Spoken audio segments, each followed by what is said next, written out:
एक 16 वर्षाची मुलगी आपली हवस मिटवण्यासाठी काय काय करू शकते, काय काय करते आणि त्या स्टोरीमधून आपण काय बोध घेणार आहोत, काय घेण्यासारखं आहे ह्या स्टोरीमधून आपण पाहणार आहोत. माणूस हा हवस मिटवण्यासाठी कोणत्याही स्टेपला जाऊ शकतो आणि काहीही करू शकतो हे या स्टोरीमधून आपण शिकणार आहोत. तर सगळ्यात आधी तुम्ही जर नवीन असाल तर आपल्या चॅनलला नक्कीच सबस्क्राईब करा आणि आम्हाला सपोर्ट करा आणि जी साईडला बेल आयकॉन आहे त्याला प्रेस करायला विसरू नका. तर चला कहाणीला सुरुवात करतो. ही घटना आहे जबलपूर MP मधील सिव्हिल लाईन रेल्वे क्वार्टरच्या साईडला एक व्यक्ती राहत होता. राजकुमार विश्वकर्मा हे या व्यक्तीचं नाव होतं. त्याची मुलगी काव्य विश्वकर्मा, वय 16 वर्ष आणि त्यांचा मुलगा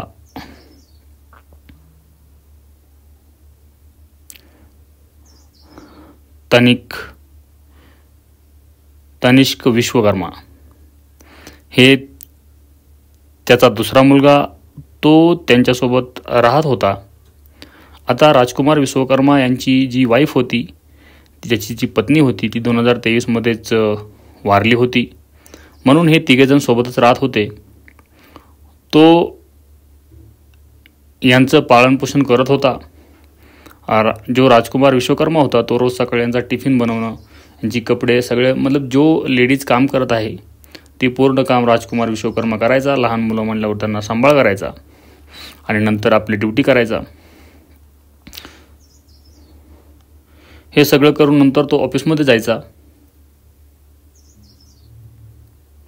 नंतर संध्याकाळी वापस येऊन सगळं काही करायचा. असं आता हे सगळं काही 1 वर्ष चालू होतं. त्याचा रोजचा रुटीन झाला होता आणि 1 वर्षानंतर तो मार्च 2023ला पपरिया जायचा विचार करत होता. जो पपरिया हे त्याचं मूळ गाव होतं आणि तो प्रॉपर पपरियाचा होता. त्याला रेल्वेची जॉब असल्यामुळे, रेल्वेमध्ये नोकरी असल्यामुळे तो जबलपूरला त्याची पोस्टिंग होती आणि त्याचं ट्रान्सफर हे जबलपूरला झालं होतं. म्हणून तो पपरियाला जायचा विचार करत होता. मुलांचा पेपर चालू होते. त्यांचा मुलाचा पेपर हा 16 मार्चला संपणार होते आणि 17 मार्च रोजी तो आपल्या गावी मुलांना घेऊन जाणार होता.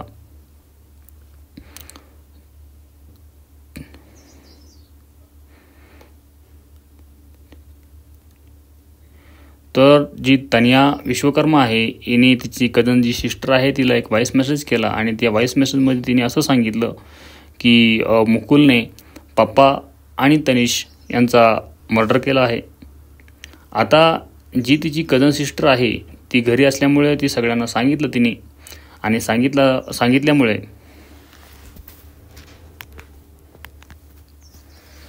त्यांचे जी भाव आहेत, राजकुमार विश्वकर्माचे जी भाव आहेत, सख्या भावाने त्यांना कॉल केला पण तो कॉल काय रिसीव्ह केला नाही. मग त्यानंतर त्यांचे जे नातेवाईक आहेत, रिलेशनवाले आहेत, ते जबलपूरमध्ये होते. त्यांनी त्या जबलपूरवाल्या नातेवाईकांना फोन लावला आणि घरी जायला सांगितलं. ते नातेवाईक घरी गेल्यानंतर घराला कुलूप होतं. तर कुलूप असल्यामुळं त्यांनी चौकशी केली. शेजारी पाजाऱ्यांचा विचारलं की हे कुठं गेले आहेत काय. तर घरच्यांनी सांगितलं सकाळपासून काही दरवाजा उघडा झाला नाही किंवा कोणी आम्हाला काही दिसलं नाही, आम्हाला काही आयडिया नाही. मग त्यांनी ही माहिती जवळच्या जबलपूर पोलीस स्टेशनमध्ये दिली.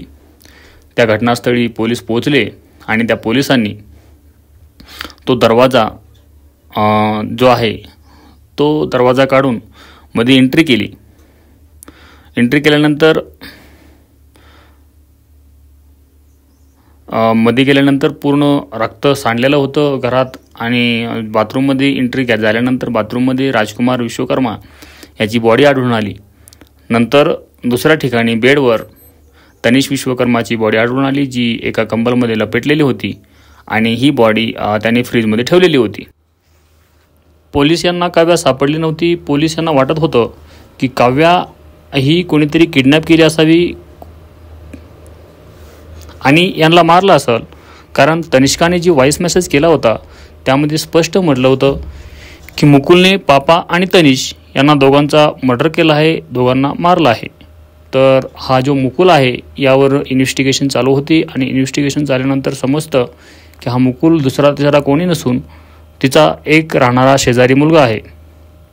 आता राजकुमारच्या घरची जेव्हा CCTV पोलीस चेक करतात तेव्हा त्यांना समजतं आश्चर्यजनक जे होतं ते समजतं की जेव्हा राजकुमारचा 2च्या सुमारास मर्डर झाला त्यावेळेस मुकुल आणि काव्या हे दोन्ही स्कूटीवर बसून निघून जातात. आता नेक्स्ट CCTV पोलीस चेक करतात तर त्यामध्ये दोघे एक जबलपूर रेल्वे स्टेशनमध्ये गेट नंबर 1मधून एंट्री करतात आणि गेट नंबर 2मधून एक्झिट करतात.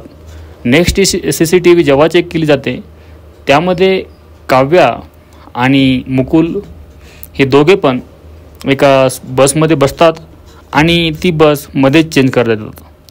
आता जेव्हा हे सगळं यामुळे करतात की पोलिसांना चुकवण्यासाठी सगळं काही चालू असतं आणि जेव्हा या दोघांचं बॅकग्राऊंड पाठीमागचं चेक केलं जातं तेव्हा असं समजतं की सप्टेंबर 2023मध्ये मुकुल हा काव्याला घेऊन पळून गेला होता.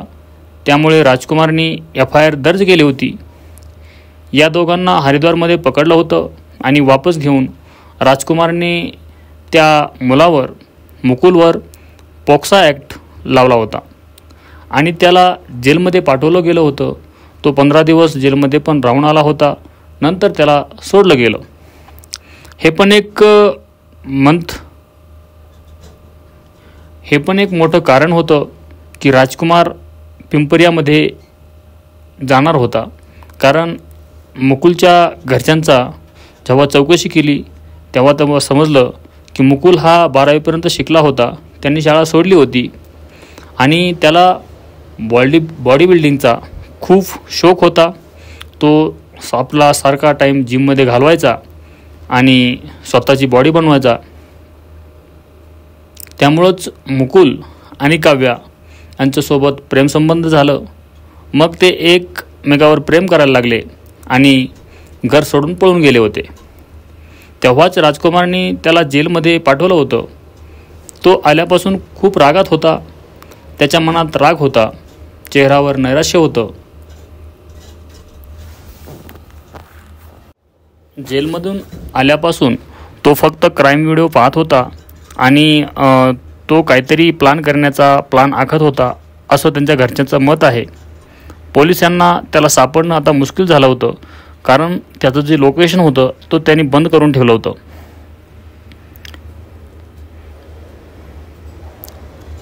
आणि नंतर काही कारण होतं की लोकेशन सारखं त्याचं चेंज होत होतं. नंतर बंद करून ठेवलं. पोलीस ज्याला सापडेल त्यासाठी 10,000चा इनाम पण पोलिसांनी ठेवला होता. पण त्याला पोलीस पकडू शकले नाहीत. 17 मार्च 2024 रोजी काव्या तिच्या मोबाईलवरून कुठेतरी पेमेंट करत होती आणि ते पेमेंट करण्यासाठी तिने आपला मोबाईल ऑन केला होता. तेव्हा काव्याचं लोकेशन एक वेळेस पुण्यामध्ये दाखवलं होतं. पोलीस तेथे पोहोचताच ते सापडले नाहीत. नंतर 2 महिने असेच उलटून गेले या गोष्टीला. 28 मे 2024 रोजी हरिद्वारमध्ये गव्हर्नमेंट हॉस्पिटलच्या वेटिंग एरियामध्ये एक मुलगी वेटिंग करत होती आणि तेव्हा एक पोलीस कॉन्स्टेबल सिव्हिल ड्रेसवर तिथे होती. तर तिची नजर या काव्यावर गेली आणि तिला कुठतरी या काव्याचा डाऊट आला. तर त्या पोलीस कॉन्स्टेबलने जेव्हा काव्यापाशी जाऊन आपलं बोलणं भाषण चालू केलं, विचारणं चालू केलं, तेव्हा मुकुलने कुठून तरी त्याला पाहिलं गेलं की काव्याला कोणतरी असं उलटे प्रश्न विचारतोय. त्याच्या मनात डाऊट आला की हा नक्कीच कोणतरी असेल, तो आपल्याला ओळखतोय. नंतर मुकुलने हे पाहताच मुकुल तेथून काहीतरी सामान घेऊन येतो असं म्हणून निघून गेला आणि काव्याला नंतर जबलपूर पोलीस स्टेशनमध्ये घेऊन गेले आणि काव्याला पूर्ण स्टोरी विचारली असता काव्याने सांगितलं की आम्ही दोघं एकमेकावर खूप प्रेम करत होतो. त्यामुळे या पहिल्या सगळ्या गोष्टीमुळं जेव्हा याच्यावर FIR दर्ज केले होते आणि पॉक्सो ॲक्ट लागला होता तेव्हापासून पापाचा खूप तो राग करत होता, म्हणून त्याने कुठंतरी तिच्या वडिलाचा मर्डर केला होता. आता जेव्हा मर्डर झाला तेव्हा तिने आपल्या वडिलांच्या अकाउंटवरून 1.5 लाख रुपये काढून घेतले होते आणि हे जोपर्यंत खर्च झाले नाही तोपर्यंत हे फिरत राहिले, लोकेशन चेंज करत राहिले आणि जेव्हा खर्च झाले तेव्हा हे स्टेबल झाले, कुठेतरी थांबले, तेव्हा यांना ट्रॅक केलं गेलं, तेव्हा हे सापडले गेले. या स्टोरीमधून तुम्हाला काय वाटतं, तुमची काय प्रतिक्रिया आहे नक्कीच आम्हाला कमेंट करून कळवा आणि अशाच वेगवेगळ्या गोष्टीसाठी आम्हाला सबस्क्राईब करा. धन्यवाद.